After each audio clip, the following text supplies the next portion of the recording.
កាលពីក្នុងសម័យកាលមួយដល់សែនច្របូកច្របល់កាលនោះគឺនៅក្នុងទសវត្សរ៍ឆ្នាំ1980គឺបានស្ថិតនៅក្នុងភូមិព្រៃច័ន្ទដែលជាភូមិដាច់ស្រយាលមួយហើយស្ថិតនៅក្នុងជ្រុងជ្រោយនៃប្រទេសកម្ពុជាកាលពីគ្រានោះគឺបានល្បីល្បាញដោយសារតែមានបុរសម្នាក់គាត់មានឈ្មោះថាលោកគ្រូសូពេលនោះគាត់បានរស់នៅក្នុងខ្ទមតូចមួយរបស់គាត់ដែលបានសង់នៅក្បែរព្រៃឫស្សីក្រាស់មួយហើយក៏ជាទីកន្លែងដែលអ្នកភូមិភាគច្រើនគឺមិនហ៊ានដើរឆ្លងកាត់ទីនោះនៅពេលយប់ឡើយលោកគ្រូសូគាត់មានរូបរាងស្គមបន្តិចសក់របស់គាត់វែងរួញហើយភ្នែករបស់គាត់នោះមានពន្លឺចែងចាំងដូចជាសត្វចម្លែកជាពិសេសគេមើលឃើញភ្នែករបស់គាត់នៅពេលយប់ដែលមើលទៅហាក់បីដូចជាយល់ដឹងនៅអ្វីមួយហួសដែនរបស់ភ្នែកនៃមនុស្សធម្មតាលោកគ្រូសូគឺមិនមែនជាលោកគ្រូបុរាណធម្មតាម្នាក់ឡើយអ្នកភូមិព្រៃច័ន្ទទាំងចាស់ទាំងក្មេងនាជំនាន់នោះបានមានជំនឿយ៉ាងមុតមាំថាគាត់គឺជាគ្រូខាងប៉ែកមន្តអាគម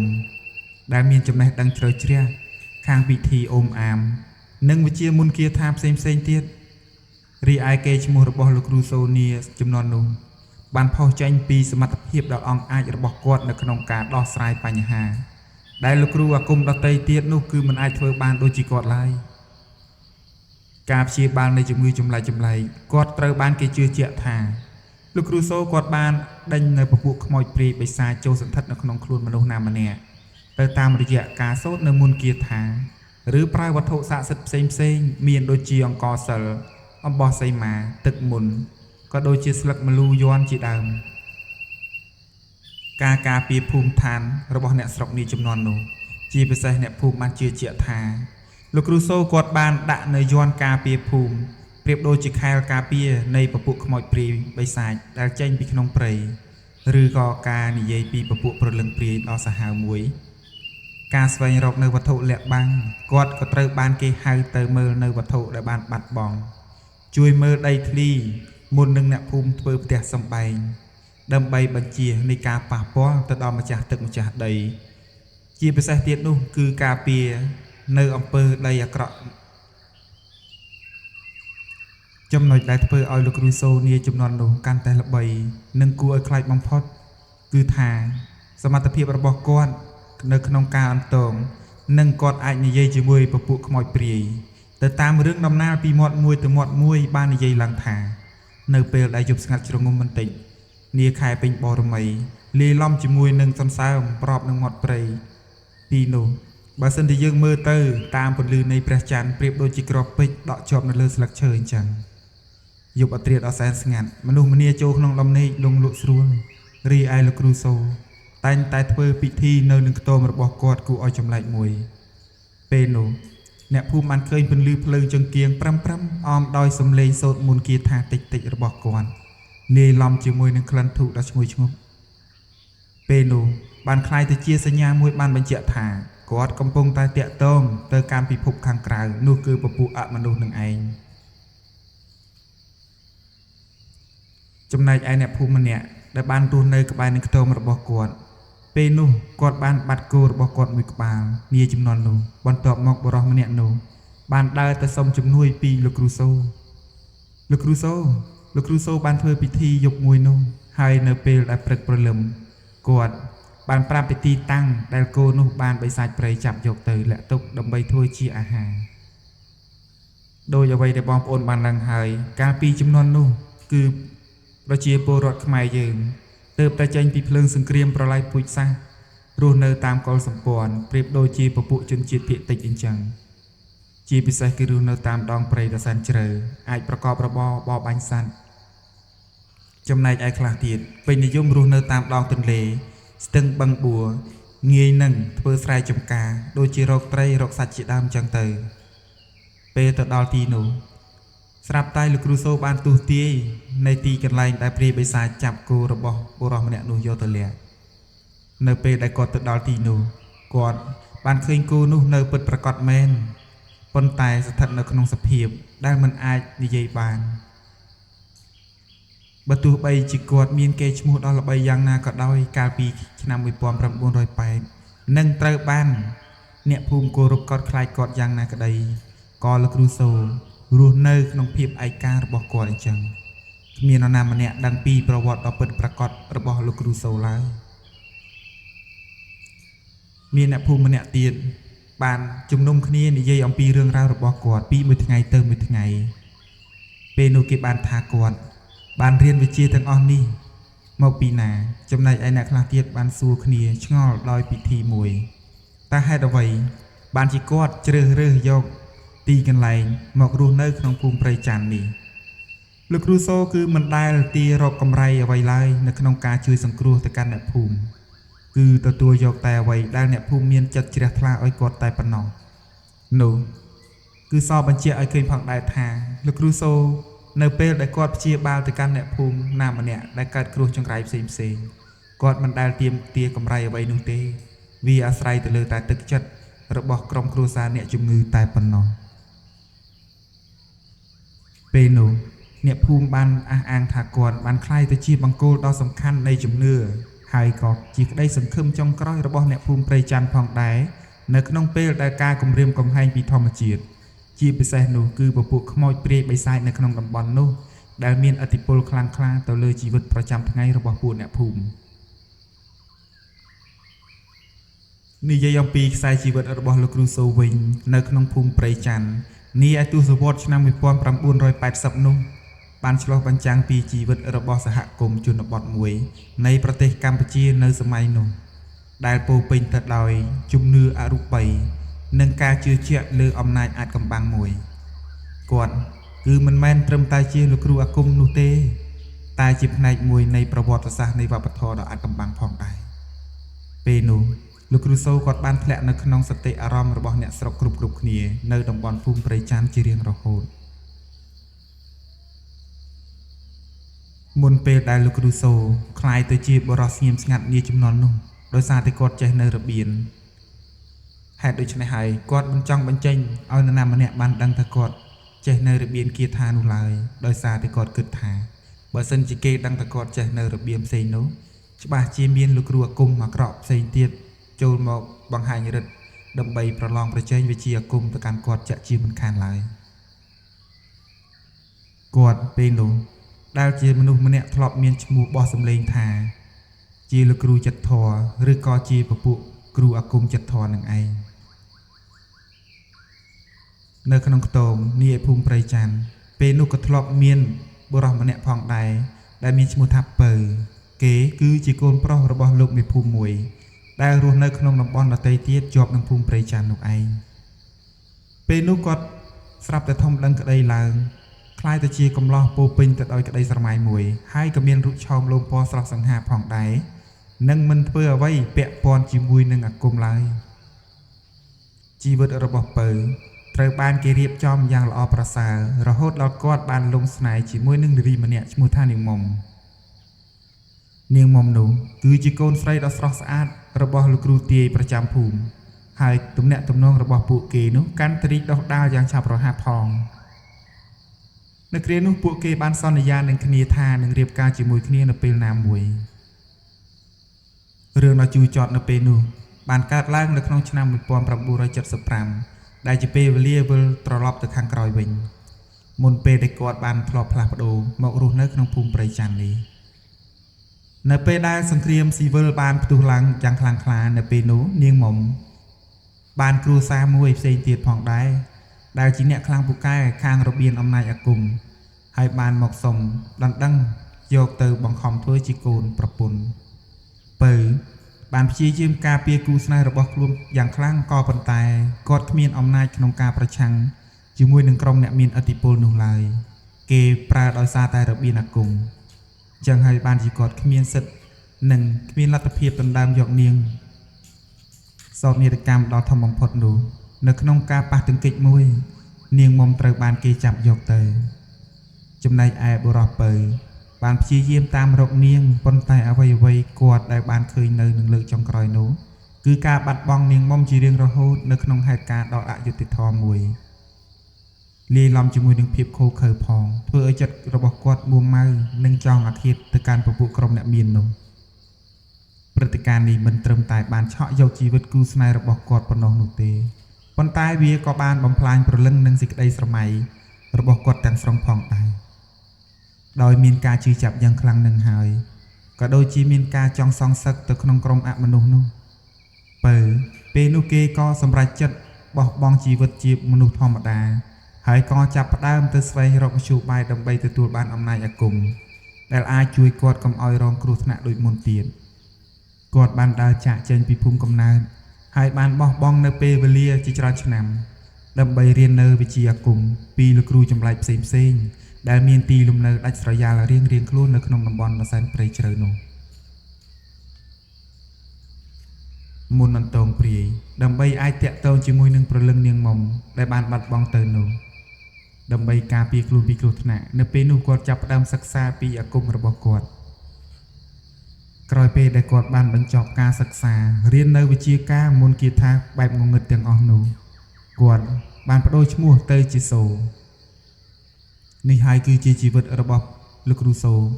ដែលបានកើតឡើងនៅក្នុងឆ្នាំ1980គឺជាពេលវេលាមួយដែលអំឡុងពេលសង្គ្រាមប្រល័យពូជសាសន៍បានផ្ទុះឡើងនោះគឺឆ្នាំ1975នឹងឯងដែលជាពាក្យពេចន៍សំដៅទៅលើសំឡេងឬក៏ការខ្សឹបខ្សៀវពីពិភពផ្សេងដូចជាពពួកព្រាយបិសាចជាដើមចឹងទៅ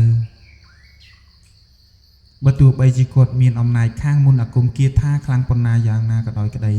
អំណាចនេះបានមកជាមួយនៅតម្លៃនៃការអត់ធន់យោងទៅតាមរឿងដំណាលរាល់ដងលោកគ្រូសូប្រើវិជ្ជាអាគមរបស់គាត់ដើម្បីជួយអ្នកភូមិក្នុងដួងវិញ្ញាណរបស់នាងមុំដែលគេជឿថាបានតាមការពារគាត់ប៉ុន្តែការគំរាមកំហែងការរស់នៅជាមួយនឹងអមនុស្សធម្មតានឹងរកឃើញសេចក្តីសុខម្ដងទៀតនៅពេលក្រោយផងដែរអតីតកាលរបស់ព្រានសូឬក៏ជាបុរសពៅកាលពីជំនាន់មុននោះគឺមានភាពជូរចត់រវាងស្នេហាដែលបានបាត់បង់ទៅคล้ายទៅជាប្រភពនៃអំណាចរបស់គាត់នេះគឺជាប្រវត្តិរបស់លោកគ្រូសូដែលមានដំណើរដើមរឿងដោយដែលខ្ញុំបាននិទានកន្លងមកនៅថ្ងៃមួយពេលនោះស្រាប់តែមានព្រានពេគឺជាបុរសម្នាក់ដែលល្បីល្បាញនៅក្នុងភូមិព្រៃច័ន្ទដែលអ្នកស្រុកជឿថាគេគឺជាព្រានព្រៃដ៏ចំណានផង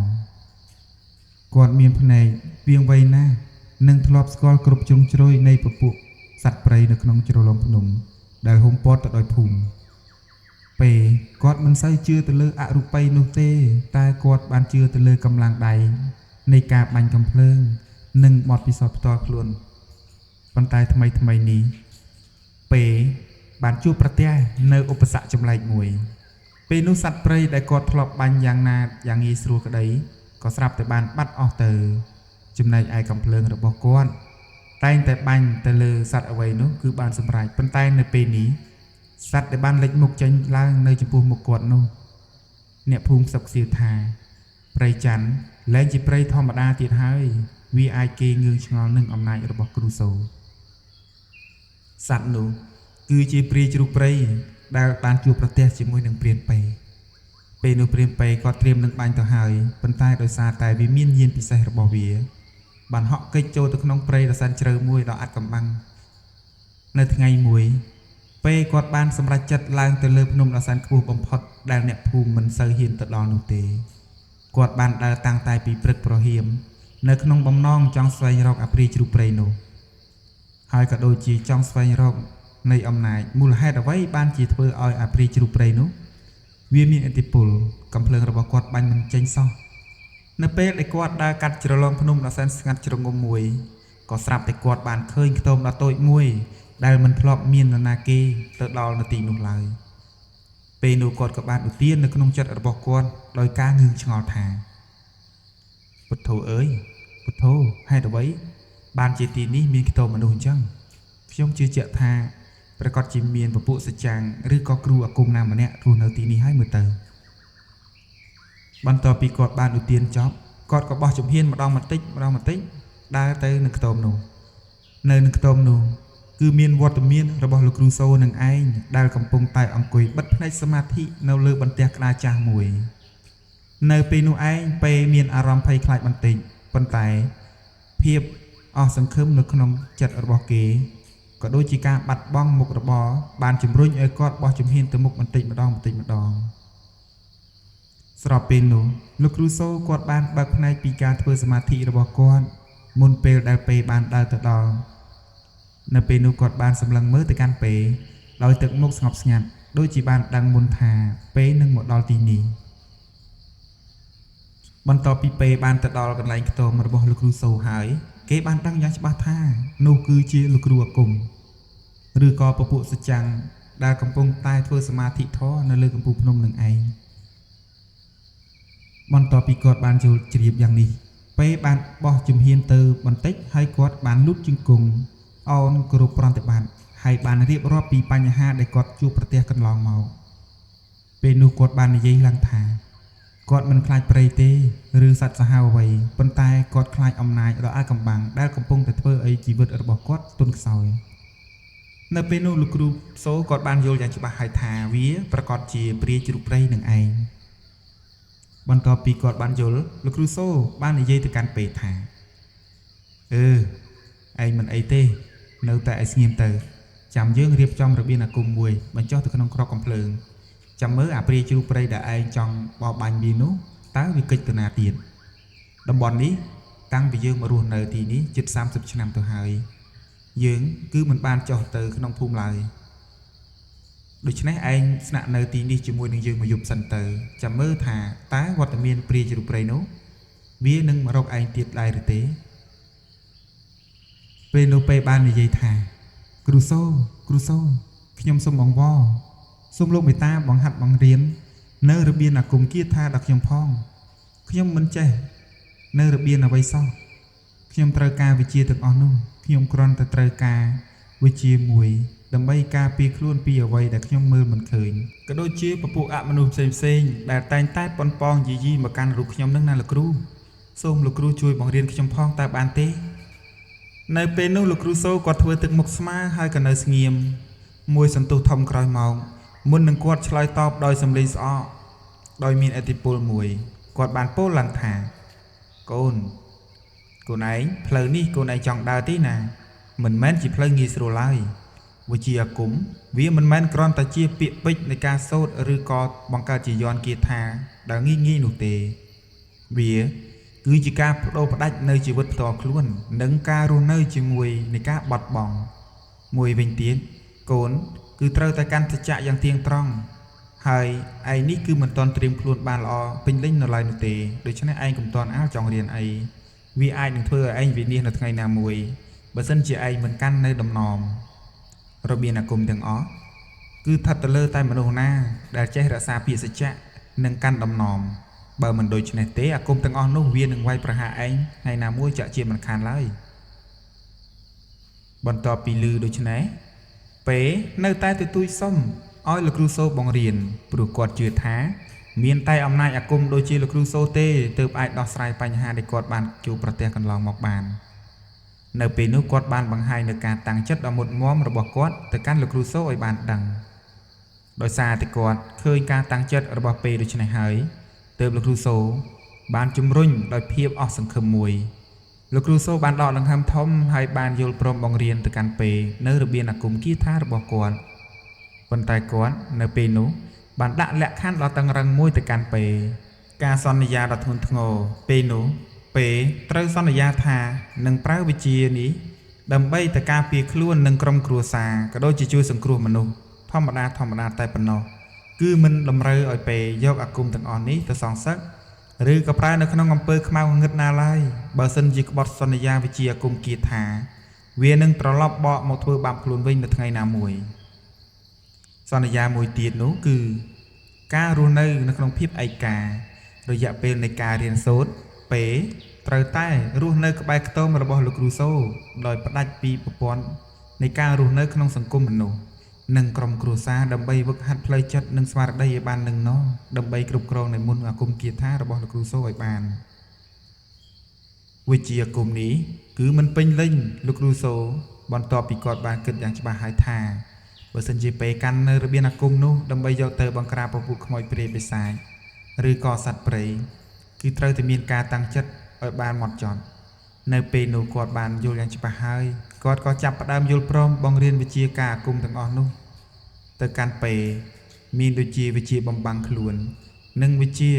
ចេះស្ដាប់នៅសូរសៀងរបស់អមនុស្សអ្វីដែលសំខាន់នោះគឺវិជាទម្លុះស្បែករបស់គ្រូអាគមណាដែលមានស្បែកគុំបន្ទាប់ពីទទួលបាននៃការបង្ហាត់បង្ហាញរបស់លោកគ្រូសូហើយពេលនោះពេលបានយល់ព្រមតាមលក្ខខណ្ឌទាំងអស់របស់លោកគ្រូសូដោយគ្មានការស្ទាក់ស្ទើរម្ដងណាឡើយនៅពេលថ្ងៃលិចគ្រានោះពេលគាត់បានចាប់ផ្ដើមជីវិតសាជាថ្មីនៅក្រោមការបង្ហាត់បង្រៀនដ៏អាថ៌កំបាំងរបស់លោកគ្រូសូដែលជាការចាប់ផ្ដើមនៃទំនាក់ទំនងដ៏ស្មុគស្មាញរវាងគ្រូអាគមដែលបានរស់នៅក្នុងស្រមោលអតីតកាលនិងអ្នកបាញ់សត្វម្នាក់ដែលកំពុងតែស្វែងរកពន្លឺដើម្បីជួយសង្គ្រោះខ្លួនឯងពីពពួកអាបធ្មប់ទាំងឡាយក្រោយពីពេលបានចាប់ផ្ដើមរៀនវិជ្ជាអាគមការពារពីលោកគ្រូសូអស់មួយរយៈពេលខ្លីទៅនៅពេលនោះស្រាប់តែភូមិព្រៃច័ន្ទត្រូវរងនឹងភាពភ័យខ្លាចសាជាថ្មីមួយពេលនោះស្រាប់តែមានរឿងដំណាលពីមាត់មួយទៅមាត់មួយថាមានព្រាយជ្រូកព្រៃមួយក្បាលដែលវាមានចង្កូមនៅមុតស្រួចរូបរាងដ៏ធំសម្បើមវាបានបង្ហាញខ្លួននៅក្នុងតំបន់មួយក្បែរនឹងភូមិព្រៃច័ន្ទវាត្រូវបំផ្លាញដំណាំអ្នកស្រុកស្រូវអង្ករពោតល្ងសណ្តែកជាច្រើនហើយវាក៏ជាសត្វសាហាវដែលមិនធម្មតាអ្នកភូមិពេលនោះបានជឿជាក់ថាវាគឺជាព្រលឹងព្រាយមួយដែលបានមកយាយីដោយអំណាចនៃអាគមងងឹតមួយឬក៏ជាបិសាចដែលតែងតែចាំយាមនៅតំបន់ព្រៃនោះព្រាយជ្រូកព្រៃនោះវាបានបំផ្លាញដំណាំជាច្រើនហិកតារបស់អ្នកស្រុកហើយអ្វីដែលគេគួរឲ្យខ្លាចបំផុតទៀតនោះគឺវាបានធ្វើឲ្យអ្នកភូមិដែលធ្លាប់តែចូលព្រៃនោះបានដាក់បង់ស្មារតីទាំងអស់អ្នកខ្លះទៀតនោះម៉ោង5ម៉ោង6មិនទាន់នោះទេនៅពេលល្ងាចតែងតែហូបបាយជុំគ្នាបិទទ្វារបិទបង្អួចអស់ទៅហើយនៅពេលល្ងាចគឺគ្មាននរណាម្នាក់ហ៊ានដើរចូលក្នុងព្រៃឬដើរឆ្លងកាត់ពីភូមិមួយទៅភូមិមួយឬក៏ទៅកន្លែងផ្សេងនៅក្បែរភូមិនោះទៀតបាននោះទេរឿងរ៉ាវនេះធ្វើឲ្យអ្នកភូមិព្រៃច័ន្ទមានការចលាចលភាពអសន្តិសុខចាប់ផ្ដើមកើតឡើងរីឯលោកគ្រូសូនិងប៉េឯណោះកំពុងដែលវឹកវើនៃពពួកវិជាការមន្តអាគមនៅជ្រលងភ្នំក៏បានដឹងពីបញ្ហានេះផងដែររីឯលោកគ្រូសូគ្រាន់តែគាត់នៅស្ងៀមដោយសារតែគាត់ចេះនៅរបៀងគាថាហើយទឹកចិត្តរបស់គាត់នោះគឺធ្ងន់ធ្ងរណាស់គឺមិនចង់បញ្ចេញនៅសកម្មភាពអ្វីទាំងអស់លើកលែងតែរឿងមួយចាំបាច់ដែលគាត់មិនអាចអោបដៃឆោមើលបាននោះគាត់នឹងបញ្ចេញសកម្មភាពរបស់គាត់នៅក្នុងអំឡុងពេលដែលលំបាកនោះមានព្រះសង្ឃមួយព្រះអង្គផងដែរព្រះអង្គគឺកំពុងតែធ្វើដំណើរមកទុដងព្រះអង្គគឺមានចេតនាមួយចង់ប្រតិបត្តិធម៌ដោយដើរដោយថ្មើរជើងរបស់ទ្រង់តែប៉ុណ្ណោះទៅតាមរយៈព្រៃភ្នំដើម្បីផ្សព្វផ្សាយព្រះធម៌ទៅដល់សត្វលោកក៏ដូចជាវិញ្ញាណពពួកខ្មោចព្រៃទាំងឡាយព្រះអង្គបានយាងមកដល់នៃតំបន់ព្រៃច័ន្ទគ្រានោះព្រះអង្គមានព្រះនាមថាព្រះភិក្ខុនីព្រះអង្គគឺមិនខ្លាចអំណាចនៅពពួកអសូរកាយព្រាយបិសាចអ្វីនោះទេហើយបានយាងចូលទៅក្នុងព្រៃដោយសេចក្តីស្ងប់ស្ងាត់នៃចិត្តរបស់ទ្រង់ដើម្បីសង្គ្រោះដល់អ្នកភូមិដោយធម៌វត្តមានរបស់ព្រះភិក្ខុនីនោះបាននាំមកនៅសេចក្តីសង្ឃឹមបន្តិចបន្តួចទៅកាន់អ្នកភូមិព្រៃច័ន្ទរីឯព្រះអង្គបានបង្រៀនអ្នកភូមិឲ្យចេះសូត្រធម៌ការពារនិងធ្វើចិត្តឲ្យស្ងប់ប៉ុន្តែព្រះធម៌តែមួយមុខនោះហាក់ដូចជាមិនបានទប់ទល់ទៅកាន់អំណាចនៃព្រាយជ្រូកព្រៃនោះបានឡើយរីឯលោកគ្រូសូនៅពេលនោះគាត់បានដឹងថានេះគឺជាឱកាសល្អបំផុតហើយដើម្បីសាកល្បងកម្លាំងចិត្តនិងវិជ្ជាការដែលពេលបានរៀនពីគាត់កន្លងមកក៏ដូចជាការចង់សាកល្បងទៅលើសមត្ថភាពរបស់កូនសិស្សគាត់ផងដែរពេលនោះលោកគ្រូសូបាននិយាយថាណែកូនពេព្រាយជ្រូកព្រៃនេះមិនមែនជាសត្វទេណាវាគឺជាពពួកបិសាចមានភាពកំណាចដែលយាមនៅតំបន់នោះណាហើយអ្នកដែលគុំក្រងនៃវិញ្ញាណវានោះគឺមិនមែនជាព្រាយបិសាចធម្មតាទេវាគឺជាវិញ្ញាណគ្រូអាគមអាប់ធ្មប់មួយដែលបានកាត់ឡើងនិងចូលសន្ធិដ្ឋទៅក្នុងព្រាយជ្រូកនោះវិជាគាថារបស់ខ្លួនឯងគឺមិនទាន់ខ្លាំងក្លាគ្រប់គ្រាន់ដើម្បីបណ្ដេញវានោះទេប៉ុន្តែវាគ្រប់គ្រាន់ដើម្បីមើលឃើញថាតើនេះគឺជារឿងមួយដែលឯងនឹងត្រូវសាកល្បងវិជាការរបស់ឯងហើយយើងគឺមានតែពាក្យជូនពរឯងប៉ុណ្ណោះទេណាកូនសិស្សនេះគឺជាការសាកល្បងដ៏ធំធេងមួយដែលពេលត្រូវតែប្រើវិជាអាគមដំបូងឡើយ នៅពេលដែលពេបានចេញដំណើរលាទៅប្រយុទ្ធជាមួយនឹងព្រាយជ្រូកព្រៃនោះគេដោយប្រើវិជាបំបាំងខ្លួននិងវិជាកិច្ចផុតពីគ្រោះថ្នាក់ផ្សេងៗដែលលោកគ្រូសូបានបង្រៀនទៅកាន់គេដើម្បីឲ្យចូលទៅក្នុងតំបន់ដែលព្រាយជ្រូកនោះកំពុងតែលាក់ខ្លួនពួនអាត្មានៅពេលដែលពេបានត្រៀមខ្លួនដោយមានតែខ្នងដៃមួយដែលលោកគ្រូសូបានចាយន់គាថាដ៏តូចមួយដៅនៅលើទីនោះពេនៅពេលដែលគេបានចូលទៅដល់នៅក្នុងព្រៃដែលជាទីកន្លែងដែលព្រាយជ្រូកព្រៃនោះកំពុងតែលាក់បាំងគាត់មានអារម្មណ៍ត្រជាក់ស្រេបនិងធ្ងន់ខួរដោយសារតែគឺជាច្រាបព្រៃរបស់អាព្រាយនឹងឯងពេលនោះគេបានដើរកាត់ដើមឈើដ៏ធំធំនៅពេលដែលពេបានដើរកាត់គេក៏សូត្រមន្តគាថាមួយដើម្បីបំបាំងខ្លួនគាត់ហាក់ដូចជានៅក្នុងភពមួយផ្សេងទៀតអញ្ចឹងដែរដែលភ្នែកសត្វព្រៃគ្រប់គ្នានោះគឺមិនអាចមើលឃើញមកកាន់គាត់ឡើយភ្លាមនោះពេគេក៏បានប្រទះឃើញព្រាយជ្រូកព្រៃនោះដ៏ធំសម្បើមវាមានភ្នែកក្រហមឆ្អៅហើយដង្ហើមរបស់វាហាក់បីដូចជាមានផ្សែងហុយចេញមកក្រៅវាបានបោកបាក់និងបំផ្លាញកំពូលព្រៃអំណាចនៃពពួកព្រាយគឺវាដើរដល់ទីណាដើមឈើនៅទីនោះមានការរង្គោះរង្គើដោយសារតែអំណាចអាគមនិងពពួកខ្មោចព្រាយបិសាចគ្រប់លើវាផងដែរនៅក្នុងពេលជាមួយគ្នានោះពេគេក៏បានឃើញព្រះភិក្ខុនៃមួយព្រះអង្គកំពុងតែយាងមកកាន់ទីតាំងដែលគេកំពុងតែត្រៀមនឹងប្រយុទ្ធជាមួយព្រាយជ្រូកព្រៃនោះព្រះអង្គគ្រានោះទ្រង់គ្រងនឹងប្រើធម៌ទេសនាក៏ដូចជាសេចក្តីមេត្តាដើម្បីបន្សាបនៅព្រលឹងបិសាចដែលកំពុងតែឆាបឆេះនៅក្នុងរាងកាយរបស់ព្រាយជ្រូកនៅពេលនោះពេគេបានដឹងថាព្រះសង្ឃមានគ្រោះថ្នាក់ខ្លាំងណាស់ព្រះអង្គគឺមិនមានវិជាគាថាការពារដូចជាគ្រូសូឡើយនេះគឺជាការតាំងចិត្តរបស់ពេដើម្បីជួយព្រះសង្ឃប៉ុន្តែព្រះសង្ឃគឺមិនមែនជាព្រះសង្ឃដោយអ្វីដែលពេបានគិតឡើយនៅគ្រានោះពេបាននិយាយទៅកាន់ព្រះសង្ឃថាលោកឪសូមលោកឪជៀសចេញពីផ្លូវកណាទៅបន្តិចទៀតកណានឹងប្រយុទ្ធគ្នាជាមួយនឹងព្រាយជ្រូកព្រៃនេះហើយវាមានសភាពកាចសាហាវណាស់សូមព្រះអង្គនិមន្តទៅម្ខាងទៅកាន់តែលឿនកាន់តែល្អទុកទូនាទីនេះឲ្យកណាចោះបើមិនដូច្នេះទេព្រះអង្គប្រកាសជាមានគ្រោះថ្នាក់ជាក់ជាមិនខានឡើយនៅពេលនោះព្រះភិក្ខុនៃទ្រង់មិនបានធ្វើទឹកមុខភ័យខ្លាចទៅកាន់ពេឲ្យដឹងឡើយព្រះអង្គគ្រាន់តែសង្កេតការទៅកាន់ពេវិញថាចម្រើនពរញោមមិនអីទេអាត្មាចេះដោះស្រាយនៅខ្លួនឯងហើយវាមិនអាចធ្វើអ្វីមកកាន់អាត្មាបានឡើយបើសិនជាអាត្មាជួបគ្រោះចង្រៃផ្សេងនោះគឺតាមយថាកម្មរបស់អាត្មាទៅចោះអាត្មាមិនស្ដាយជីវិតឡើយចូលញោមកុំភ័យអីមិនបានទេសូមលោកឪនិមន្តចេញពីទីនេះបន្តិចទៅខ្ញុំកណាខ្លាចតែមានគ្រោះថ្នាក់ទៅដល់លោកឪទេខ្លួនខ្ញុំមួយមិនអាចជួយអ្វីបានផងចោះតម្រាំទៅជួយលោកឪទៀតនោះតើឲ្យខ្ញុំសង្ឃឹមអ្វីមិនអីទេណាញោមមិនអីទេជួយញោមធ្វើអ្វីដែលញោមចង់ធ្វើទៅចោះអាព្រាយជ្រូកព្រៃនេះវាគឺមិនមានបារមីអ្វីខ្លាំងក្លាកាន់អាត្មាឡើយបន្ទាប់ពីពេបាននិយាយចរចាគ្នាជាមួយនឹងព្រះភិក្ខុនៃនោះចប់ស្រាប់តែភ្លាមនោះអាកាសធាតុក៏ចាប់ផ្ដើមប្រែប្រួលព្រះច័ន្ទដែលធ្លាប់តែភ្លឺថ្លាចែងចាំងជាមួយនឹងដួងតារារាប់ពាន់លានក៏ត្រូវបានបាំងបាត់ដោយពពកខ្មៅមួយដែលសបញ្ជាក់ឲ្យឃើញផងដែរថាវាគឺជាអំណាចរបស់ព្រាយជ្រូកព្រៃនោះបានជិតមកដល់ពួកគេហើយនៅពេលដែលមកដល់ព្រាយជ្រូកព្រៃនោះវាក៏ចាប់ផ្ដើមបញ្ចេញរឹតរបស់វាហើយបានងាកមកមើលកន្លែងដែលផ្ទាំងថ្មដ៏ធំត្រូវបានធ្លាក់ចុះនោះគឺជាកន្លែងដែលព្រានពេកំពុងតែលាក់ខ្លួនការរំខានរបស់ពេបានផ្ដល់ពេលវេលាគ្រប់គ្រាន់ទៅកាន់ព្រះភិក្ខុនៃអាចឆ្លងផុតពីតំបន់គ្រោះថ្នាក់នោះបានដោយសុវត្ថិភាព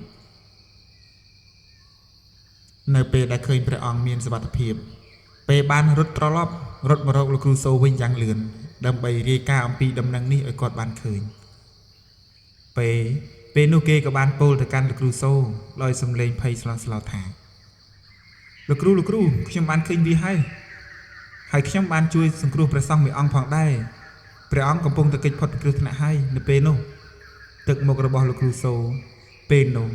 បានផ្លាស់ប្ដូរពីភាពស្ងប់ស្ងាត់ទៅជាការព្រួយបារម្ភយ៉ាងខ្លាំងព្រោះលោកគ្រូសូបានគិតថាព្រះសង្ឃប្រកាសជាជួបគ្រោះថ្នាក់នៅពេលណាមួយជាក់ជាមិនខានឡើយបើសិនជាគាត់មិនចេញមុខទៅជួយនោះទេប៉ុន្តែ លោកគ្រូសូគាត់មិនបានគិត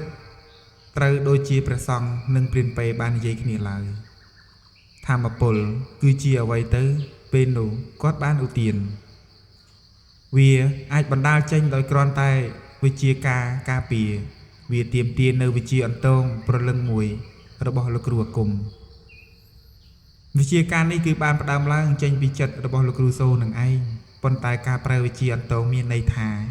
លោកគ្រូត្រូវតែត្រឡប់ទៅប្រឈមមុខនឹងរឿងអតីតកាលដ៏ជូរចត់របស់ខ្លួនម្ដងទៀតប៉ុន្តែវត្តមានរបស់លោកគ្រូសូគាត់មិនបានត្រឡប់ទៅវិញនោះទេគាត់គ្រាន់តែប្រគល់តួនាទីនេះទៅឲ្យព្រានពេដែលជាសិស្សរបស់គាត់ដើម្បីបញ្ចេញសមត្ថភាពអាគមពេនៅពេលនោះទទួលបញ្ជា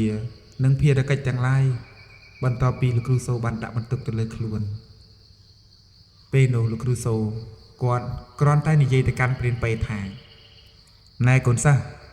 ឯងមិនត្រូវមកទីនេះម្ដងទៀតនោះទេលុះត្រាតែឯងមកក្រាបអាព្រាជ្រូកនឹងឲ្យបានណាបើមិនដូច្នេះទេអ្នកភូមិឋានរបស់ឯងដែលនៅជើងភ្នំនោះវាប្រកាសជាទៅបំផ្លាញនិងវាប្រហារអ្នកភូមិចាក់ជាមិនខានឡើយមិនអីទេណាលោកគ្រូទុកភារកិច្ចនេះខ្ញុំចោះខ្ញុំនឹងទៅឥឡូវនេះណាមួយមិនដឹងជាព្រះអង្គព្រះភិក្ខុនៃនោះសឹកទុកយ៉ាងណាទៅហើយទេខ្ញុំជឿជាក់ថាប្រកាសជាអាព្រាជ្រូកព្រៃនោះស៊ីព្រះអង្គជាចំណីទៅហើយបើអញ្ចឹងឯងឆាប់ទៅកាន់តែលឿនកាន់តែល្អយើងជឿជាក់ថាវិជាការរបស់ឯងគឺចេះគ្រប់គ្រងទៅលើសតិរបស់ព្រាយនោះហើយបន្ទាប់ពីលោកគ្រូសូបានដាក់បញ្ជាឲ្យព្រានពេចេញមុខទៅប្រយុទ្ធនិងបង្ក្រាបអចារ្យកាចឬក៏អាព្រាជ្រូកព្រៃនៅព្រៃច័ន្ទនោះគេក៏ចាប់ផ្ដើមរត់រះចេញពីអាស្រមរបស់លោកគ្រូខ្លួនធ្វើដំណើរទៅទីកន្លែងដែលគេកំពុងតែប្រយុទ្ធគ្នាកាលពីគ្រាមុនក្រោយពីបានរួចផុតពីពាក្យពេចន៍របស់លោកគ្រូសូពេលនោះពេក៏មានអារម្មណ៍ព្រឺព្រួយប៉ុន្តែគេដោយសារតែចង់បំពេញនិងចង់ដឹងនៅសមត្ថភាពអាគមផងនោះពេលគឺទៅមិនបានលាលោកគ្រូសូឡើយដោយសារតែមានការប្រុងប្រញាប់ពេកពេលនោះហេតុតែប្រញាប់គេក៏ចាប់ផ្ដើមផ្លិចយកកំភ្លើងរបស់គេហើយលោកគ្រូសូបានហៅពេលថាណាកូនសិស្សឯងមកយកកំភ្លើងឯងទៅបើឯងមិនយកទៅទេតើឯងបានអ្វីប្រយុទ្ធនឹងវាឯងកុំសង្ឃឹមថាប្រើកម្លាំងបាយឈ្នះវាសោះណាបន្ទាប់ពីនោះទៅគេក៏បកមកក្រោយវិញយកកំភ្លើងហើយលោកគ្រូសូគាត់ក៏បញ្ជាក់ផងដែរណែឯងប្រយុទ្ធជាមួយវាមុនដំបូងកុំទាន់អាចប្រើក្របកំភ្លើងអាគមនេះអីវាមានចំនួនមួយដែលពិតប្រាកដបើសិនជាឯងប្រើដោយមិនមានការប្រុងប្រយ័ត្ននោះទេចំនួនក្របកំភ្លើងនេះប្រកាសជាអស់ហើយជីវិតរបស់ឯងគឺអស់ដោយសារតែក្របកំភ្លើងនេះចាក់ជាមិនខានពេលក៏ទទួលភារកិច្ចនេះហើយក៏គេចាប់ផ្ដើមថ្វាយបង្គំលាលោកគ្រូសូខ្ញុំលាសិនហើយណាលោកគ្រូប្រញាប់ទៅជួយសង្គ្រោះអ្នកភូមិផងនិងព្រះអង្គនោះផងទៅចោះបន្ទាប់ពីពេលបានធ្វើដំណើរចេញពីលោកគ្រូសូបន្តិចលោកគ្រូសូឯណេះគាត់ក៏ចាប់ផ្ដើមធ្វើសមាធិបរិកម្មគាថាដើម្បីដាស់ជាបារមីមួយតាមជួយថិតថែរក្សាទៅកាន់កូនសិស្សរបស់គាត់នៅពេលដែលការប្រយុទ្ធគ្នាឃើញថាមិនបានមាននរណាឈ្នះមាននរណាចាញ់ពេលនោះលោកគ្រូសូបានតាំងសមាធិសុកក៏ស្រាប់តែបើកភ្នែកឡើងហើយគាត់ក៏ចាប់ផ្ដើមធ្វើដំណើរចុះទៅជួយសូដោយសារតែគាត់គិតថាបើគាត់មិនបានលូកដៃនៅក្នុងរឿងនេះទេកូនសិស្សរបស់គេនោះប្រកាសជាស្លាប់នៅក្នុងសមរភូមិអាគមជាមួយនឹងព្រាយជ្រូកព្រៃនោះចាក់ជាមិនខានឡើយលោកគ្រូសូនៅពេលនោះគាត់បានទៅដល់ហើយពេលបាននិយាយទៅកាន់លោកគ្រូគេថាលោកគ្រូតើលោកគ្រូមកទីនេះធ្វើអីតួនាទីនេះទៅឲ្យខ្ញុំបានហើយណែឯងកុំគ្រាន់បើពេកវើយបើឯងមិនធ្វើតាមបណ្ដាំយើងទេនោះឯងប្រកាសជាស្លាប់ទុកភារកិច្ចនេះឲ្យយើងចោះអាព្រាយជ្រូកព្រៃនេះវាមិនមែនជាព្រាយជ្រូកធម្មតាទេណាបន្ទាប់ពីគាត់ឧទានទៅកាន់កូនសិស្សគាត់ចប់ហើយគាត់ក៏ចាប់ផ្ដើមប្រើធម្មពលចុងក្រោយរបស់គាត់ពេលនោះគាត់ចាប់ផ្ដើមទាញយករូបភាពប្រលឹងព្រាយព្រៃចេញពីក្នុងខ្លួនរបស់ជ្រូកនោះហើយប្រលឹងព្រាយព្រៃនោះវាបានឈរត្រឹងហើយស្រែកយំយ៉ាងភាពអនាចារដោយសារតែវាចាញ់នៅរបៀនអាគមគាថានៅក្នុងកណ្ដាប់ដៃរបស់លោកគ្រូសូផងដែររីឯព្រះសង្ឃដែលកំពុងតែធ្វើទុដងព្រះភិក្ខុនៃនោះបានដាក់ដៃត្រាប្រណម្យហើយបានសូត្រធម៌របស់ទ្រង់ទៅកាន់ប្រលឹងដែលកំពុងតែរងទុក្ខនោះអំពីការអភ័យនិងការដាក់ចុះនៅកំហឹងលោកគ្រូសូពេលនោះគាត់បានចាប់ផ្ដើមបញ្ចប់នៅវិជាអន្តងរបស់គាត់ប្រលឹងព្រាយព្រៃទាំងឡាយដែលបានស្ងប់ចិត្តនោះហើយបាន រសាយកំភឹងរបស់គេទៅដោយសារតែអំណាចរបស់ព្រះសង្ឃធុដងដែលមានព្រះនាមថាព្រះភិក្ខុនៃនឹងឯងចំណែកឯលោកគ្រូសូឯណោះទៀតសោតនៅពេលដែលគាត់កំពុងតែចាប់ផ្ដើមដាស់នៅវិជាការបញ្ចប់ប្រលឹងព្រាយនៅលើជ្រូកនោះគ្រានោះក៏ស្រាប់តែចេញវត្តមានរបស់កូនសិស្សគាត់នោះគឺជាព្រានពេដោយសារតែព្រានពេគាត់មានចិត្តសន្តោសប្រណីផងគាត់ក៏បានអង្វរទៅកាន់លោកគ្រូរបស់ខ្លួនថាលោកគ្រូសូមលោកគ្រូកុំទាន់អាលបញ្ចប់ជីវិតរបស់វាអីខ្ញុំជឿជាក់ថាជ្រូកព្រៃវាគឺជាសត្វធម្មជាតិដែលបានបង្កើតឡើងសភាវគតិរបស់វានោះគឺមិនបានកាចសាហាវនោះទេលោកគ្រូគ្រាន់តែបំផ្លាញវិញ្ញាណគ្រូធ្មប់ដែលនៅលើខ្លួនប្រាណរបស់វានោះទៅគឺបានហើយចំណែកឯលោកគ្រូសូគាត់ក៏បញ្ចប់បរិកម្មគាថារបស់គាត់ហើយគាត់ក៏បានងាកមកនិយាយជាមួយនឹងកូនសិស្សរបស់គាត់វិញមនោចេតនារបស់ឯងគឺល្អហើយប៉ុន្តែឯងត្រូវតែចាំថាយើងដោះលែងព្រលឹងនេះបានប៉ុន្តែបើសិនជាព្រលឹងនេះវានៅតែចងអាឃាតទៀតនោះវាមិនដោះលែងអ្នកភូមិឡើយហើយសត្វព្រៃជាច្រើនទៀតត្រូវរងទុក្ខវេទនាដោយសារតែអំណាចអាគមរបស់ព្រលឹងនេះណាអាព្រលឹងធ្មប់នេះវាមិនងាយស្រួលក្នុងការកម្ចាត់វានោះទេបើសិនជាយើងមានឱកាសហើយយើងបំផ្លាញវាចោលទៅកុំទុកអីមែនហើយញោមគួរតែទុកជីវិតសត្វលោកដែលវាមិនដឹងខ្យល់នេះទុកឲ្យវារស់រានមានជីវិតទៅវាមិនបានមានចេតនាធ្វើបាបមនុស្សទេសជាតិជាសត្វវាឃើញមនុស្សនោះវារត់បាត់ស្រមោលទៅហើយវាមិនចង់បៀតបៀនយើងនោះទេតែនេះគឺដោយសារតែព្រលឹងព្រាយនិងព្រលឹងគ្រូធ្មប់គ្របដណ្ដប់នៅលើវាតែប៉ុណ្ណោះបន្ទាប់ពីឲ្យយោបល់ពីកូនសិស្សរបស់គាត់និងព្រះភិក្ខុនៃនោះលោកគ្រូសូគាត់ក៏បន្ថយអាគមរបស់គាត់ហើយចំណងដែលបានចងទៅលើខ្លួនប្រាណរបស់ជ្រូកនោះដែលកាត់ចេញពីអំណាចអាគមរបស់គ្រូសូក៏ត្រូវបានបន្ធូរបន្តិចម្ដងធ្វើឲ្យព្រាយជ្រូកនោះវាមានអធិពលឬបំរាចំណែកឯជ្រូកនៅពេលដែលបានងើបឆោឡើងវាក៏ស្រែកយ៉ាងលាន់ខ្ទររំពងពីពេញព្រៃដោយសញ្ជាតិជាសត្វជ្រូកសំឡេងរបស់វានោះគឺលាន់ខ្ទរតែម្ដងទឹកទន្សើមដែលនៅជាប់នឹងប្រាស់ចុងស្មៅក៏ត្រូវស្ងួតអស់ដោយសារតែកម្ដៅនៃអាគមរបស់ព្រាយជ្រូកកំពុងតែរើបំរាដកខ្លួនចេញពីអាគមរបស់គ្រូសូចំណែកឯព្រានពេនៅពេលដែលឃើញសកម្មភាពដូចនេះគេក៏រត់ទៅជួយបំរុងនឹងដោះនៅអំពើអាគមដែលបានចងជាសីមាទៅលើកជ្រូកនោះប៉ុន្តែត្រូវលោកគ្រូសូបានហាមថាណែឯងកុំទៅដកសីមានោះចេញអីទុកឲ្យវានៅរស់ទៅប៉ុន្តែអំបោះសីមាដែលនៅលើកវានេះគឺកុំត្រូវស្រាយឡើយយើងមិនដឹងទេថាអាប្រលឹងព្រាយថ្មព្រៃជាច្រើនទៀតមិនដឹងជាវាចូលសន្ធិដ្ឋមកក្នុងជ្រូកនេះវិញនៅថ្ងៃណាមួយដូច្នេះហើយទុកទៅដើម្បីគ្រាន់ជាការពារចំណែកឯព្រះអង្គធុដងឯណោះគឺជាភិក្ខុនីបានសង្ឃដីកាមកបន្តបន្សំចេញពីលោកគ្រូសូថាមែនហើយញោមកុំតន់អាចដកអំបោះនោះអីបើសិនជាដកទៅគ្រោះអាសន្នចង្រៃនៅពេលក្រោយវាអាចនឹងកើតមានឡើងណាញោមអាត្មាគឺដឹងតែប៉ុណ្្នឹងទេហើយអាត្មាក៏អស់តួនាទីអាត្មាដែរចាត់ទុកថារឿងរ៉ាវនេះប្រគល់ឲ្យញោមទាំងពីរជាអ្នកដោះស្រាយទៅចោះអាត្មាគឺមិនមានសិទ្ធិលូកលាន់នៅក្នុងសាច់រឿងនេះទេព្រោះអាត្មាគឺជាអ្នកកាន់សិលជាព្រះសង្ឃបើសិនជាអាត្មាលូកលាន់នៅក្នុងការសម្លាប់ជីវិតសត្វប្រកាសជាដាច់អាបត្តិក៏ដូចជាខុសនៅវិន័យរបស់ព្រះសម្មាសម្ពុទ្ធញោមទាំងពីរចាត់ចែងរឿងនេះចោះអាត្មាសូមនិមន្តទៅអាស្រមដែលអាត្មាកំពុងតែសមាធិនិងធ្វើទុដងនៅទីនោះកណាលោកឪសូមលោកឪនិមន្តទៅដោយសុខសុវត្ថិភាពចោះរឿងរ៉ាវនេះទុកឲ្យខ្ញុំកណាពីអ្នកព្រានពេជាអ្នកដោះស្រាយទៅ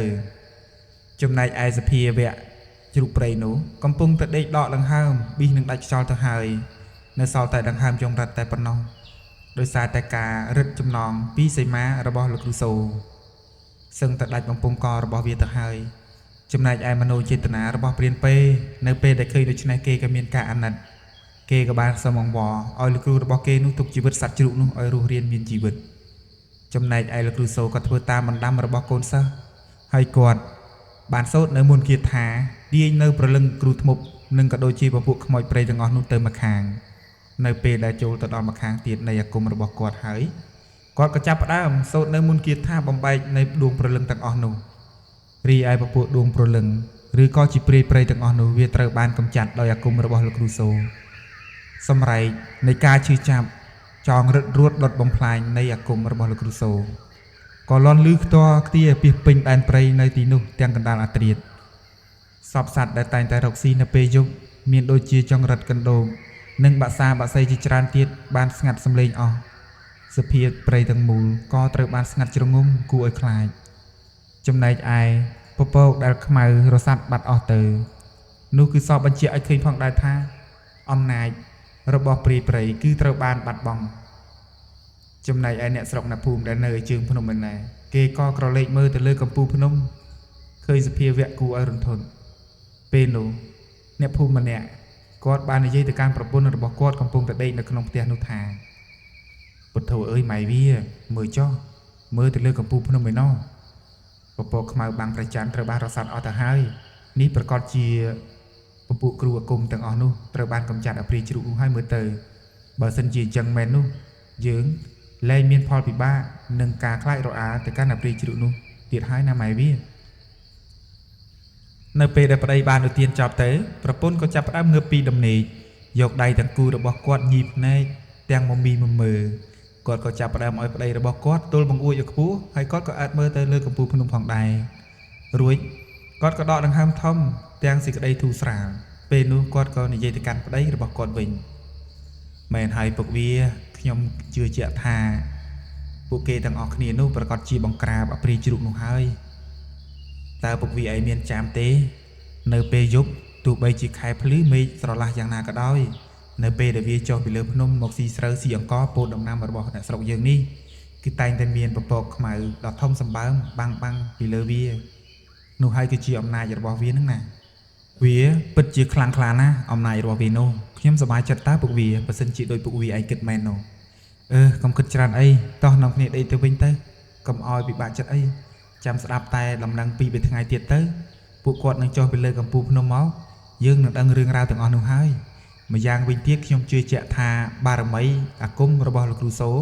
គាត់ខ្លាំងពូកែណាស់គ្មានគ្រូអាគមណាឬក៏ពពួកព្រាយបិសាចណាអាចបង្ក្រាបគាត់បាននោះទេ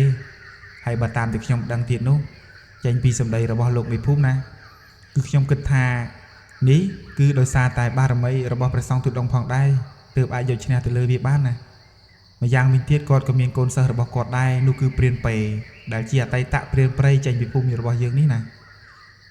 មែនហើយម៉ែវាតោះយើងនាំគ្នាដេកទៅ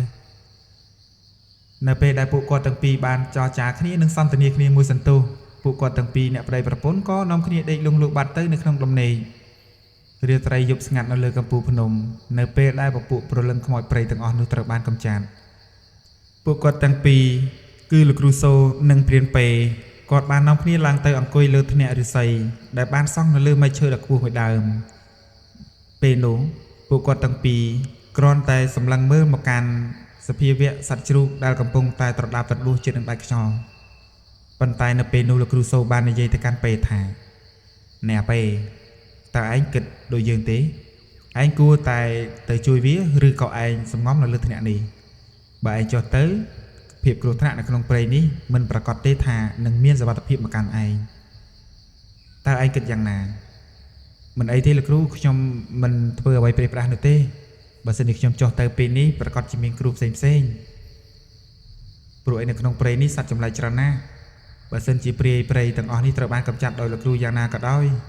ក៏នៅមានសត្វព្រៃជាច្រើនទៀតបើសិនជាវាមានចេតនាចង់មកស៊ីសាកសពជ្រូកនោះវាប្រកាសជាខំសម្រាប់ខ្ញុំចាក់ជាមិនខានឡើយឯងគិតចឹងល្អហើយណាឯងសម្រាប់ទៅព្រឹកឡើងបើសិនជាយ៉ាងម៉េចយ៉ាងណានោះបើសិនជាវាដាច់ខ្យល់ឯងសែងសាកសពជ្រូកនេះចុះទៅក្នុងភូមិវិញទៅដើម្បីឲ្យអ្នកភូមិយកសាច់ជ្រូកនេះយកទៅស៊ីព្រោះអីវាបំផ្លាញដំណាំអ្នកភូមិច្រើនណាស់ហើយកំហឹងរបស់អ្នកភូមិក៏មិនតិចដែរអ្វីត្បិតតែវាជាសត្វធម្មជាតិដោយមិនដឹងខ្យល់ប៉ុន្តែវាត្រូវបានបង្ក្រាបទៅហើយរីឯប្រលឹងព្រាយព្រៃនិងគ្រូធ្មប់នោះក៏ត្រូវបានបញ្ចប់ផងដែរតែឯងគិតយ៉ាងណាមិនអីទេលោកគ្រូស្រេចតែលោកគ្រូឯងគិតទៅចោះនៅភូមិព្រៃច័ន្ទនេះខ្ញុំជឿជាក់ថាអស់ពីអព្រាយជ្រូកនេះទៅវាប្រកាសជាជួបរឿងគ្រោះថ្នាក់នៅថ្ងៃណាមួយចាក់ជាមិនខានឡើយបើសិនជាអត់ពីលោកគ្រូនិងខ្ញុំទៅនោះអានឹងស្រេចតែជារឿងធម្មជាតិទៅចោះណាយើងមិនដឹងនោះទេហើយម្យ៉ាងវិញទៀតមិនមែនតែយើងម្នាក់នុគតដែលចេះនៅរបៀនឯងកុំគិតច្រើនពេកសំងំសម្រាប់ទៅយកកម្លាំងផ្សេងអាជ្រូកនេះទៅភូមិវិញប បន្ទាប់ពីពួកគាត់និយាយគ្នាពីអ្នកកូនសិស្សហើយគាត់ក៏សម្រាកលងលក់នៅលើដំណេកចំណែកឯព្រះអង្គទូតដងដែលមានព្រះនាមថាព្រះភិក្ខុនៃនោះទ្រង់កំពុងតែធ្វើសមាធិសុកនៅពេលនោះអាព្រលឹងព្រាយព្រៃដែលនៅសេសសល់បន្ទាប់ពីលោកគ្រូសូបានបង្ក្រាបក៏ទៅយីព្រះសង្ឃផងដែរនៅពេលនោះវាបានជួបប្រទះនឹងគ្រោះអាសន្នមកដល់គឺអំណាចអាគមរបស់ព្រះសង្ឃបានបង្ក្រាបវាយ៉ាងធ្ងន់ធ្ងររីឯលោកគ្រូសូហេតុតែគាត់គឺជាអ្នកចេះនៅរបៀនអាគមគាថាផងដែរគាត់បានយល់សាច់ការនេះគាត់សម្លឹងមើលទៅចុងព្រៃដែលជាទីតាំងរបស់ព្រះអង្គកំពុងតែគង់នោះគាត់បានគិតនៅក្នុងចិត្តរបស់គាត់ដោយមិនអោយកូនសិស្សគាត់បានដឹងឡើយគាត់បាននិយាយថាអូណអាព្រៃទាំងអស់នេះវាមិនរៀងចាលនោះឡើយវានៅតែហ៊ានយីព្រះអង្គទៀតឯងត្រូវថ្នាំខ្លាំងរបស់ព្រះអង្គហើយទើបដឹងគាត់ក៏សំងំលងលក់បាត់ទៅចំណែកឯដៃរបស់គាត់នោះគឺមិនចោលឡើយនៅបារីស្លឹកសង្កែឲ្យផ្លុងនៅនឹងចុងម្រាមសំងំសម្រាប់លងលក់នៅលើធ្នាក់ចំណែកឯព្រះអង្គឯណោះទ្រង់ក៏ចាប់ផ្ដើមប្រយុទ្ធជាមួយនឹងពួកខ្មោចព្រៃទាំងអស់នោះដោយអំណាចនិងបារមីរបស់ព្រះអង្គគឺវាមិនអាចធ្វើអ្វីមកកាន់ទ្រង់បានឡើយទ្រង់គ្រាន់តែផ្សាយមេត្តាធម៌តែប៉ុណ្ណោះដោយទ្រង់មានសង្ឃដីកាទៅកាន់ពួកខ្មោចទាំងអស់នោះថាញោមទាំងអស់គ្នាសូមកុំចង់កម្មចង់ពៀអីការរស់នៅរបស់មនុស្សគឺស្ថិតទៅលើឧត្តមគតិរបស់យើងបើសិនជាសាងល្អនោះនឹងនាំរឿងល្អប៉ុន្តែបើសិនជាសាងអំពើអាក្រក់ញាតិញោមទាំងអស់គ្នាកុំថាឡើយបានទៅចាប់ជាតិគឺខ្លាយទៅជាពពួកខ្មោចព្រៃតែហោងនៅក្នុងនេះចាក់ជាមិនខានញោមតាំងចិត្តឲ្យស្ងប់ស្ដាប់អាត្មាផ្សាយនៅមេត្តាធម៌នៅពេលនេះនៅពេលនោះការបង្ក្រាបដោយសង្ឃដីការបស់ទ្រង់ក៏ធ្វើឲ្យពពួកខ្មោចព្រាយបិសាចនៅក្នុងព្រៃទាំងអស់នោះមានដូចជាខ្មោចអនាថាខ្មោចតៃហោងខ្មោចផ្សេងជាច្រើនគឺបានបង្ក្រាបដោយចិត្តស្ងប់ហើយពួកគេកំពុងតែអង្គុយស្ដាប់ព្រះធម៌ផ្សាយនៅបរិកម្មគាថាអំណាចនៃការឧទ្ទិសកុសលផលបុណ្យធ្វើឲ្យប្រលឹងខ្មោចព្រៃទាំងអស់នោះក៏រសាត់បាត់បង់អស់ទៅរីឯប្រលឹងគ្រូធ្មប់ដែលបង្ក្រាបទៅដោយលោកគ្រូសូគេក៏បានផ្សាយភាយដោយមេត្តាធម៌របស់ទ្រង់ក៏ទៅរកទីឋានចាប់ជាតិបាត់បង់អស់ទៅលុះព្រឹកឡើងលោកគ្រូសូបានដាស់កូនសិស្សរបស់គាត់នោះគឺជាព្រានពេភ្ញាក់ឡើងឯងដេកដល់ណាទៀតឯងមើលណអាជ្រូកព្រៃរបស់ឯងនោះគឺត្រូវបានស្លាប់ហើយនេះគឺជាកម្មផលរបស់សត្វលោកកុំថាឡើយមនុស្សណាសត្វក៏វាមានកម្មផលរបស់វាដែរឯងធ្វើយ៉ាងណាសែងសាកសពនេះទៅក្នុងភូមិទៅដើម្បីឲ្យអ្នកស្រុកគេដឹងខ្ញុំសែងយ៉ាងម៉េចកើតទៅលោកគ្រូសូមលោកគ្រូជួយដោះស្រាយខ្ញុំផងមិនអីទេចាំលោកគ្រូផ្ញើសារទៅតាមសត្វឲ្យលោកមេភូមិហៅអ្នកភូមិទាំងអស់នោះមកជួយសែងឯងបន្ទាប់ពីលោកគ្រូសូនិយាយទៅកាន់កូនសិស្សរបស់គាត់បានបញ្ជាសត្វស្លាប់របស់គាត់ដែលជាអ្នកនាំសារទៅកាន់លោកមេភូមិគាត់បានសរសេរសម្បត្តិមួយច្បាប់ផ្ញើទៅកាន់លោកមេភូមិទៅតាមសត្វនោះនៅពេលដែលលោកមេភូមិឃើញថាសត្វនោះឲ្យសញ្ញាថាមានអាសន្ននៅលើភ្នំលោកមេភូមិគាត់ក៏ហៅអ្នកស្រុកអ្នកភូមិចំនួន 4-10 នាក់ធ្វើដំណើរទៅកាន់ភ្នំហើយឡើងទៅលើកំពូលនៅពេលដែលលោកមេភូមិទៅដល់គាត់បាននិយាយចរចាគ្នាមិនដឹងជាស្អីខ្លះនោះទេជាមួយនឹងលោកគ្រូសូចំណែកឯអ្នកស្រុកអ្នកភូមិដែលធ្វើដំណើរមកជាមួយនឹងលោកមេភូមិនោះគេបានទៅនិយាយគ្នាជាមួយនឹងព្រានពេហើយពួកគេទាំងអស់នោះក៏ចាប់ផ្ដើមនាំគ្នាលើកសាកសពជ្រូកនោះដាក់ទៅលើរទេះហើយពួកគេទាំងអស់គ្នាក៏នាំគ្នាបរទេះនោះនាំសាកសពជ្រូកនោះទៅកាន់ភូមិចំណែកឯលោកមេភូមិនិងលោកគ្រូសូគាត់ក៏ធ្វើដំណើរទៅតាមក្រោយមិនបានយូរប៉ុន្មានជិតមួយថ្ងៃដែរពួកគាត់ទាំងអស់គ្នាក៏នាំគ្នាទៅដល់ភូមិនៅជើងភ្នំអ្នកភូមិទាំងអស់មានការអបអរសាទរទៅកាន់ពួកគាត់ដោយសារតែឃើញគាត់បានបង្ក្រាបទៅលើអាព្រាយជ្រូកនោះដែលអ្នកភូមិទាំងអស់គ្នាដាក់រហស្សនាមឲ្យវាថាអាចារ្យកាច់នឹងឯងអ្នកភូមិជាច្រើនបាននាំគ្នាមកមូលមីមើលទៅកាន់សាកសពអាជ្រូកនោះអ្នកខ្លះទៀតមានការជេរបន្ទោសអ្នកខ្លះទៀតនោះដោយសារតែខឹងសម្បាពេក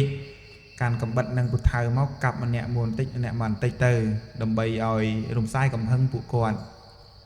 លុះនៅពេលដែលអ្នកភូមិរំសាយកំហឹងអស់លោកមេភូមិបានស្រែកឡើងថាណែពួកអ្នកទាំងអស់គ្នាប៉ុណ្ណឹងបានហើយណាខ្ទេចសាច់អស់ទៅហើយកុំធ្វើអញ្ចឹងអីនាំគ្នាប្រលះវាយកទៅសាច់យកទៅហូបទៅសល់ប្រមាណទុកនៅទីនេះហើយទុកឲ្យខ្ញុំចាត់ចែងទៅកាន់កូនចៅរបស់ខ្ញុំបន្តហើយអ្នកទាំងអស់គ្នាសូមមេត្តាឈប់ភ័យឈប់ខ្លាចទៀតទៅ ภูมิឋានរបស់យើងគឺបានសុខសាន្តហើយដោយសារតែគុណបារមីរបស់ពួកគាត់ហ្នឹងណាចំណែកឯលោកមេភូមិបានសួរទៅកាន់លោកគ្រូសូដែរណែលបងសូតើលបងដឹងដំណឹងអំពីព្រះសង្ឃទូដងនោះទេតើព្រះអង្គនិមន្តតាណាហើយបានជាមិនឃើញមានវត្តមានរបស់ព្រះអង្គដូច្នេះអូលបងអើយព្រះអង្គទ្រង់កំពុងតែធ្វើទូដងនៅលើកំពូលភ្នំនោះទេគាត់មិនទាន់ចុះឡើយហើយនៅពេលដែលខ្ញុំកំពុងតែប្រយុទ្ធគ្នាជាមួយនឹងអព្រាយជ្រូកនេះព្រះអង្គទ្រង់ក៏ចូលរួមក្នុងការបង្ក្រាបវាផងដែរប៉ុន្តែព្រះអង្គទ្រង់មិនបានចូលរួមបង្ក្រាបវាដោយកំចាត់ជីវិតនោះឡើយណាមួយព្រះអង្គទ្រង់គឺជាសាវករបស់ព្រះសម្ពុទ្ធដូច្នេះហើយទ្រង់មិនអាចចូលរួមនៅក្នុងពិធីផ្ដាច់ជីវិតសត្វលោកនោះទេវាអាចនឹងខុសធ្ងន់ណាអូមិនអីទេលបងរឿងនេះខ្ញុំដឹងហើយឲ្យតែដឹងថាព្រះអង្គមានសមត្ថភាពទៅបានហើយចុះឯណាព្រានពេដែលជាកូនសិស្សរបស់លបងឯងនោះតើវាតាណាហើយអូវា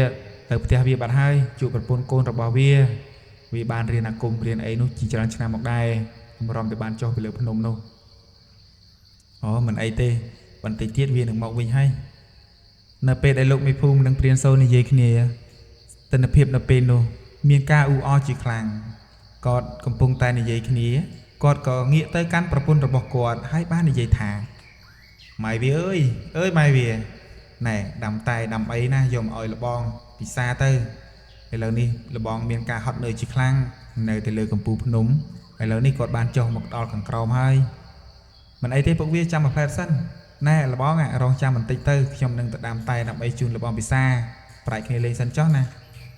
នៅពេលដែលពួកគាត់ទាំងពីរប្រែកគ្នាលេងនោះទិដ្ឋភាពនៅខាងក្រោយផ្ទះអ្នកភូមិអ៊ូអកំពុងតែប្រលះសាច់ជ្រូកព្រៃនោះអ្នកខ្លះទៀតបានពោលដែរថាសំមុខឯងហើយយើងគុំឯងយូរណាស់មកហើយណាយើងចង់តែសម្លាប់ឯងអាក៏យកឈាមស្រស់ដាក់ទៅក្នុងពេកស្រាតែប៉ុណ្ណោះអ្នកខ្លះទៀតបានពោលតែងមតិរៀងខ្លួនដោយអំណាចនៃការគុំគួនរបស់អ្នកភូមិដោយសារតែគាត់គិតបែបនេះដំណាំរបស់ពួកគាត់នោះមានការរងបំផ្លិចបំផ្លាញយ៉ាងខ្លាំងពីព្រាយជ្រូកនោះគិតដូច្នេះហើយលោកមេភូមិបានស្រែកពីក្រោមផ្ទះទៅថាណែពួកអ្នកទាំងអស់គ្នាធ្វើតែឲ្យលឿនទៅនាំគ្នាប្រាជ្ញដល់ណាទៀតហ្នឹងវាងាប់បាត់ទៅហើយ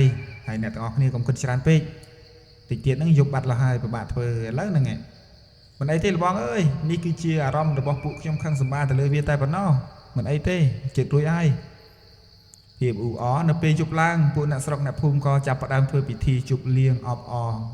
សាទរទៅលើការយកឈ្នះនិងបានបង្ក្រាបទៅកាន់អាចារ្យកាច់ដោយភាពជោគជ័យរីឯព្រានពេគេក៏លាប្រពន្ធរបស់គេមកផ្ទះលោកមេភូមិផងដែរណែម៉ែវាខ្ញុំទៅផ្ទះលោកមេភូមិសិនល្ងាចនេះលោកមេភូមិមានកម្មវិធីជប់លៀងអ្នកភូមិផងណាខ្ញុំមិនទៅមិនកើតទេណាមួយមានវត្តមានរបស់លោកគ្រូខ្ញុំនៅទីនោះផងដែរប្រពន្ធរបស់គាត់ក៏ពោលដែរថានឹងឲ្យពួកវាទៅចោះមិនអីទេផ្ទះសំបីនឹងកូនចៅទុកឲ្យខ្ញុំជាអ្នកមើលហើយបងឯងឆាប់មកវិញផងប្រយ័ត្នមានគ្រោះថ្នាក់ណាភូមិឋានរបស់យើងកុំថាឡើយសុកសានអីមិនដឹងជាមានសត្វព្រៃជាច្រើនទៀតវាប្រហារយើងមិនដឹងនោះទេណា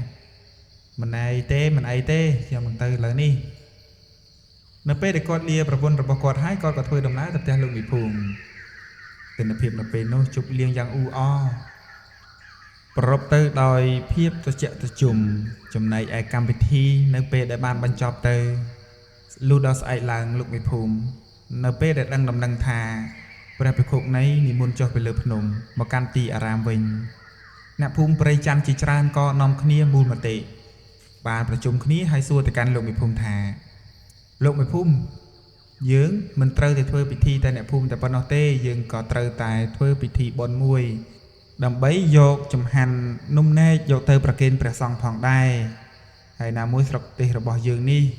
គឺសុខសាន្តហើយដូច្នេះហើយយើងក៏គួរតែធ្វើពិធីបុណ្យអ្វីមួយទៅដើម្បីឲ្យអ្នកស្រុកអ្នកភូមិយើងមានចិត្តជ្រះថ្លានៅក្នុងសទ្ធារៀងខ្លួនណាលោកមេភូមិមែនហើយអ្នកទាំងអស់គ្នាគិតដូច្នេះខ្ញុំក៏យល់ស្របដែរយ៉ាងណាមិញភូមិឋានរបស់យើងតាំងពីមានរឿងអសន្តិសុខមកនោះម្នាក់មិនមាននរណាគេទៅវត្តឡើយមិនអីទេឥឡូវចាប់ផ្ដើមពីស្អែកទៅខ្ញុំនឹងរៀបចំពិធីនេះទៅកាន់វត្តអារាមហើយណាមួយដើម្បីទៅជួបនឹងសំណេះសំណាលសួរសុខទុក្ខទៅកាន់ព្រះភិក្ខុនៃផងកុំឲ្យព្រះអង្គឯកាប្រតិពេកណាមួយទ្រង់ទើបតែចុះពីលើព្រៃភ្នំមកដែរ nè là dương rồng sai cầm thi từ trầm mi sân chó nè chăm sái bụi dương nòng kia mà chung kia nên được tẹt nhom cho nhom nâng từ tuôn nè tầng ngọc kia mình ấy thế nàyลูกมีภูมิก้อนในเยด้วยชนะให้เนสรกนับภูมิก็โยลโปรมหายเก้ก็บ่มใบขี้เตยตามเตี้ยหนึ่งตีลุมเนื้อเรียงเรียงขลุ่นเตยจำนายไอ้ปูกอดตั้งปีเนี่ยไปประปุนได้ตายใต้กึดดอเรื่องราวกลัวกุมปูกอดไอ้นอเตียเศร้าก็นำขี้ไปพิษาขี้ได้แมนหายปุกวีโดยจีปุกวีไอ้มันกึดแมนปีนี้เพียบจุกเฉยคือตระบานบักดอลหายตาไม่วีไอ้กึดอย่างหนาได้มันไอ้เต้ปุกวิตามตะเกียตามตะไอ้เต้ภูมิธานบ่อยืงเลยสกสารให้น่ะมิ้งอาจารย์กายเวียตระบานสลับบัตรให้น่ะดำนำบ่อยืงชนะนี้ประกอบจีบานพอชรามันไอ้เต้มันไอ้เต้น้องเพลสมระเต้ดูดใส่ล้างเนี่ยภูมิจีชราตระบานมูลมีขณีเนี่ยคล้ายยกนุ่มเนยพลายเชอองกอไตรไซรวมมาเตะขณีเจียสะกมมวยดำใบเทอกาประพิธียกจงหันนี้từการที่อารามเนี่ยสมัยนู้นในขนมชนะมีปอนประบุรอยไปประชีจุนมันเนี่ยคือมันเซอร์เมียนชีวเพียบทุทีนุดลายเตโดยซาตายการนั้นคือเติมแต่เจนเพลิงสงครามพองบอลต่อปีหนึ่งเต๋อเนี่ยภูมิบาเรียบจ้อมไตรสัจจำในอาหารนุ่มในรุยรอล้อด่าตะเลือรเตโก้รเตกระบายไอบานเล็กน้อมโดยลูกมีภูมิบานในเยธาในเนี่ยต่างออกเนี่ยตาเรียบจ้อมรุยรอล้อให้หรือเนื้อหนึ่งไงตรองตะให้ติ๊กพอดจังหันโลกเตยบรรทอปีเรียบจอมรุ่ยก็ดักน้อมในสระนับภูมิจิชราบอร์เต้ยกเสบียงอาหารtừการตีอารามจำนายไอเลครูโซนึ่งลูกไม่ภูมิกอดบ้านอังกุยในนึ่งดอกเต้โมเกเพื่อดำเนินบรรดาผู้กอดจิชราตระบานจิเจใบใหญ่ขี้ในเลือดเต้ลอยการซันตเนียตามป้ายเรียงครูนเตยมันบานอยู่บนม้านผู้เกต่างออกขี้ก็ตะดอลวอดอารามไอเนี่ยสระนับภูมิต่างออกก็นำขี้เรือจำนายอาหารไตรสัจนุ่มเนยบานจินจูนยกตะดะในขนมสลาทอมะเพียซาดำใบเตรียมเจี๊ยจังหันรีไอลูกมีภูมิเปลี่ยนโซกอดต่างปีบานนอมขณีลังแต่เลือกดได้แปรพิคุในกำปงตะกงให้ปุกอดต่างปีเนี่ยนุติซอดบานนอมขณีในเยจอจาขณีสูตรสกตุกอัมปีประวัติในการประยุทธ์ขณีในขนมสมรภูมิกุมจิมวยหนึ่งปริจุเปรย์ดอกกายสหายให้เปรียอ้องบาซองดิกาธาโอ้มันไอเตยมเรื่องราวนี้อัตมาเหมือนบานจัดตุกทาจิกาเปิดเลยให้นามวยอัตมากรอนแต่ช่วยสำรวจตุกสัตว์โลกแต่ปนอว่าสัญญาอัตมามันลุกไล่ในขนมเรื่องนี้เตมาแล้วครูโซปราเจียวชีวิตเตียงสัตว์เตียงปปุกมวยเปรย์ต่างอนุบัติหายจำนายแอเปลี่ยนเปโนเกก็มีนจัดมวยสำหรับปรในแต่การสัตว์จรุนุพังได้โยมกุมกึศจรันเปอัตมามีนสกปรกล้อประกายมอมมูลเตโอ้กนาเจตสัวเตนาเด็กคนกนาบรอมให้เนี่ยสระนับภูมิยืงต่างออกเนี่ยนี่หลังนี้มีเพียบรงเรืองต่อหายพิธีบอลศาสนาก็จูบจุ่มคณีผ่องได้ให้จุ่มหันจิจรานตรือบานยกหมอกนองที่อารามนี้ต่อจรานสันทึกสันทวบเมียนโดยจีอาหารจะอันทรัพย์หนึ่งมาตอนจะอันได้ก้นอายตกชั้นจิจรานคายกับบานได้ให้นามวยบาสินจีควัสเบียงอาหารนู้ได้ก้นไอปลาโกนซักเอาตะปรับเข้มกันนาบานเข้มกันนาหนึ่งนอมมหาจุนในขนมภูมินี่มูลมติขณีเพื่อจีจุ่มหันหนึ่งจุ่มนุยจิจรานมาการวอดอารามยืงรีไอเปลี่ยนโซ่ก็นิยัยในขนมเรื่องนี้ได้มันไอเต้น่าเหลือมันไอเต้ขยมกันนะมันอายผมเป็นเพียรกิจนี้โดยจิลุมีภูมิบานปันใต้ขยมกันนะอายรกเสบียงอาหารไตรสัจยกมอยลุมีภูมิบ้านนะโมมันไอเต้ยุ่มน้องตาบิบาแต่การโยมรอขณีบัดสันจะออกตุนตีให้ขยมกันนะไฟบังคุมเดียตัวไปให้บันติเตียดตาจ้านังกูช่วงเชียสัญญานิมนต์ประซองอ้อยลังตะชันในขนมสลาทอมมาเพียซาหายจำรันโปโยมมันไอเตจำจุกนี้ในเปียกรอยติดจ่อลูกในเปียได้ปุกกอดตั้งใบบานสั้นตะนีขนี้จอจ้าสู้สุกตุกตะการประซองหายกอดก็ถวายบังคุมเลียประอ๋องเจ้าหมกการกังกรอมกอดให้เธอดำหน้าหมกขนมสลาทอมมาเพียซาจิมวยนึงมหาจุนปฏิเตียดรีไอลูกตาจ้ากอดก็จับประดามสดมุนสดไออินจังเตอร์ตามธรรมเชียในศาสนาหายเนี่ยสระนับพุ่มเนี่ยมันเนี่ยมีจัดจิรัตลาโยมรูเรียเตะดักเนียโดยซาแต่เรื่องราวนี้คือตระบานบรรจบโดยสกสวัสดิ์เพียบพองหายเก๊กึดเราลำนำโดยซาแต่เหมือนบ้านบ่มพลานยี่ปีปริจุปรนุตอตะเตียบพองได้ ហើយរឿងរ៉ាវទាំងអស់នេះគឺត្រូវបានសង្ខេបទៅត្រឹមនេះហើយក៏បានបញ្ចប់ដោយសេចក្តីមួយខ្ញុំសង្ឃឹមថាអារម្មណ៍ពុកម៉ែបងប្អូនទាំងអស់គ្នានឹងយល់សូមស្ដាប់ដោយវិចារណញ្ញាណរឿងបង្ក្រាបអាចារ្យកាច់នៅព្រៃច័ន្ទគឺត្រូវបានបញ្ចប់ទៅត្រឹមនេះឯង